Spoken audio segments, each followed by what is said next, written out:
Hi friends, welcome to my YouTube channel. मैं हूं आपका पी मुख्तियार अहमद। आज हम 8वीं कक्षा की पाठ्यपुस्तक लहर में जो छठवां पाठ है मित्र को पत्र, इसका विधा है, पत्र लेखन पाठ है। यह पत्र लेखन पाठ है, यहाँ देखिए। और इस पाठ के यह चित्र के पर भी ध्यान दीजिए। यह चित्र पाठ के अंत में भी आएगा। यहाँ देखिए, सोचिए बोलिए। एक पत्र का नमूना यहाँ दिया गया है। अनंतपुर दिनांक। पूजनीय माताजी, चरण स्पर्श प्रणाम। आपकी प्रिय पुत्री रुक्मिणी। जो सोचिए बोलिए पाठ के जो इस मित्र को पत्र के पाठ में जो चित्र में सोचिए बोलिए, ये चित्र में यहाँ रुक्मिणी और अपने माताजी को पत्र लिखी है। चित्र में क्या क्या दिखाई दे रहा है? चित्र में पत्र, लेखनी, चिड़िया, फूल, शब्द आदि दिखाई दे रहे हैं। पत्र में किसे संबोधित किया है? पत्र में माताजी को संबोधित किया है। तुम किसे पत्र लिखना चाहते हो? यह साधारण सा प्रश्न है। मैं अपना नाना और पिताजी, माताजी, मामा जी को पत्र लिखना चाहती हूँ या चाहते हैं। यहाँ देखिए, विषय प्रवेश। पत्र लेखन गद्य की एक प्रमुख विधा है। गद्य की एक प्रमुख विधा है पत्र लेखन। इसके माध्यम से हम अपनी भावनाओं को लिखकर बता सकते हैं। परिवार के सदस्यों, बंधुओं और मित्रों को पत्र के द्वारा अपने बारे में जानकारी दे सकते हैं। आज हम एक मित्र के द्वारा लिखे गए पत्र के बारे में परिचित कराएंगे। ये इस विषय प्रवेश में गद्य की एक प्रमुख विधा क्या है? पत्र लेखन। पत्र लेखन के द्वारा हम अपनी भावनाओं को लिखकर बता सकते हैं। परिवार के सदस्यों और बंधुओं और मित्रों को पत्र के द्वारा अपने बारे में जानकारी दे सकते हैं। अब देखेंगे, मित्र को पत्र। कड़पा, कड़पा दिनांक। प्रिय मित्र कृषित, प्रिय मित्र कृषित, मैं यहाँ कुशल हूँ। आशा है कि तुम भी वहाँ कुशल सकुशल हो। तुम्हारी पढ़ाई अच्छी तरह चल रही होगी। हमें पढ़ाई के साथ साथ स्वास्थ्य पर भी ध्यान देना ज़रूरी है। आजकल कोविड-19 जैसी सांक्रामिक बीमारियां फैल रही हैं। ऐसे समय में सावधान रहना चाहिए। हम अपने शारीरिक और मानसिक स्वास्थ्य को बनाए रखेंगे तो सुरक्षित रह पाएंगे। इसलिए हमें अच्छी आदतों का पालन करना चाहिए। इस पहले अनुच्छेद में जो अपने मित्र को बता रहा है, हम स्वास्थ्य पर और शारीरिक मानसिक स्वास्थ्य पर भी ध्यान देना चाहिए। इसलिए जो पिछले वर्ष में, पिछले दिनों में एक भयानक बीमारी फैली थी, उसका नाम है कोविड-19। हम सबको पता है। उस कोविड-19 आने के बाद मानसिक रूप से, शारीरिक रूप से सब दूर हो चुके थे। उस मानसिक और शारीरिक स्वास्थ्य को बैलेंस रखना है तो हम स्वस्थ रहना ज़रूरी है। अब दूसरे अनुच्छेद में, अच्छे स्वास्थ्य के लिए संतुलित भोजन एक महत्वपूर्ण आधार है। इसमें प्रोटीन, विटामिन, वसा, कार्बोहाइड्रेट, खनिज लवण आदि सभी पोषक तत्व पाए जाते हैं। हमें अनाज, दाल, हरी सब्जियां, फल, दूध, अंडा आदि मिलते हैं।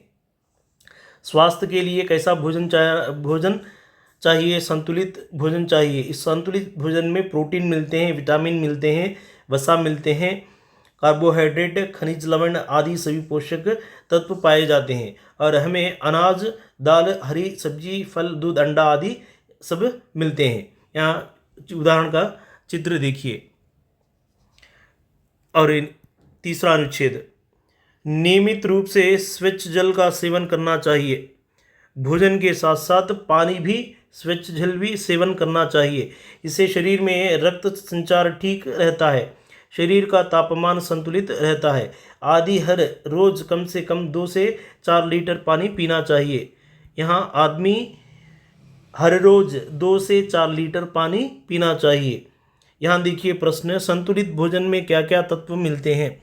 संतुलित भोजन में प्रोटीन, विटामिन, वसा, कार्बोहाइड्रेट, खनिज लवण आदि सभी पोषक तत्व मिलते हैं। स्वच्छ जल पीने से क्या लाभ है? स्वच्छ जल पीने से शरीर में रक्त संचार ठीक रहता है, तापमान संतुलित रहता है। इस तरह जो प्रश्न के उत्तर बन सकते हैं। यहाँ देखिए, शरीर को स्वस्थ रखने और दृढ़ बनाने के लिए नियमित रूप से व्यायाम करना चाहिए, जिससे हमारी कार्य कुशलता बढ़ती है। व्यायाम के साथ साथ कबड्डी, वॉलीबॉल, फुटबॉल, क्रिकेट। यहाँ देखिए, शरीर को स्वस्थ और दृढ़ बनाने के लिए नियमित रूप से हर दिन व्यायाम करना चाहिए, जिससे हमारी कार्य कुशलता बढ़ती है। व्यायाम के साथ कबड्डी, वॉलीबॉल, फुटबॉल, क्रिकेट आदि जैसे खेल खेलना चाहिए। मानसिक स्वास्थ्य के लिए शतरंज, सुडोकू जैसे खेल भी खेलना चाहिए। मानसिक स्वास्थ्य के लिए शतरंज, सुडोकू वर्ग पहेली जो ऐसे खेल खेलना चाहिए। यहाँ प्रश्न बनते हैं, मानसिक स्वास्थ्य के लिए कौन से खेल खेला जाता है? शतरंज, सुडोकू। और उसी के साथ साथ शरीर और स्वस्थ दृढ़ता बनाने के लिए नियमित रूप से क्या करना चाहिए? व्यायाम करना चाहिए। उसी के साथ साथ कार्य कुशलता भी बढ़ती है। इस व्यायाम में किस तरह के व्यायाम कर सकते हैं? कबड्डी, वॉलीबॉल, फुटबॉल, क्रिकेट आदि खेल सकते हैं। इस तरह यहाँ दिया गया है। यहाँ देखिए, शारीरिक और मानसिक तनाव को दूर करने के लिए आजकल योगाभ्यास को अधिक महत्व दिया जा रहा है। योगाभ्यास सूर्य नमस्कार से आरंभ किया जाता है। योगाभ्यास किसके आरंभ से किया जाता है? सूर्य नमस्कार से आरंभ से किया जाता है। इसमें आसन और प्राणायाम का प्रमुख स्थान है। इससे हमारी प्रतिरोधक शक्ति बढ़ती है। आसन और प्राणायाम के द्वारा हमारी प्रतिरोधक शक्ति बढ़ती है, इम्यूनिटी पावर। मैं इन नियमों का पालन करके स्वस्थ रहता हूँ। आशा है कि तुम भी इन नियमों का पालन करके स्वस्थ रहो। तुम्हारे माता पिता को मेरा प्रणाम।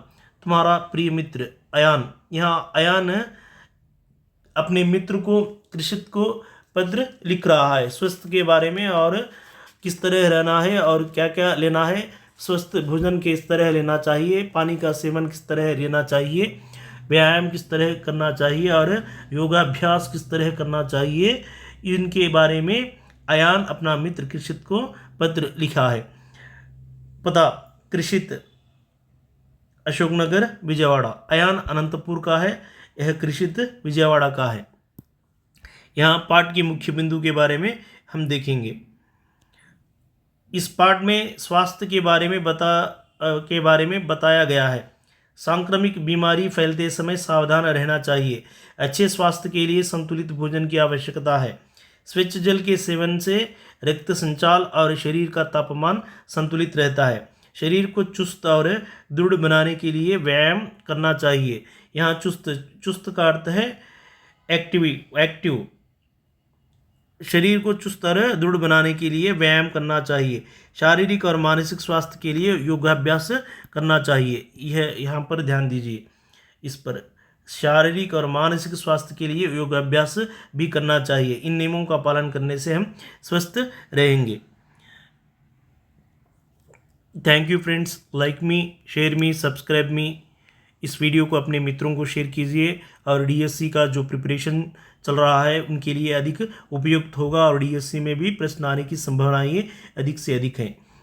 आगे जो व्याकरणांश को दूसरे वीडियो में मैं बताने जा रहा हूँ। Thank you friends.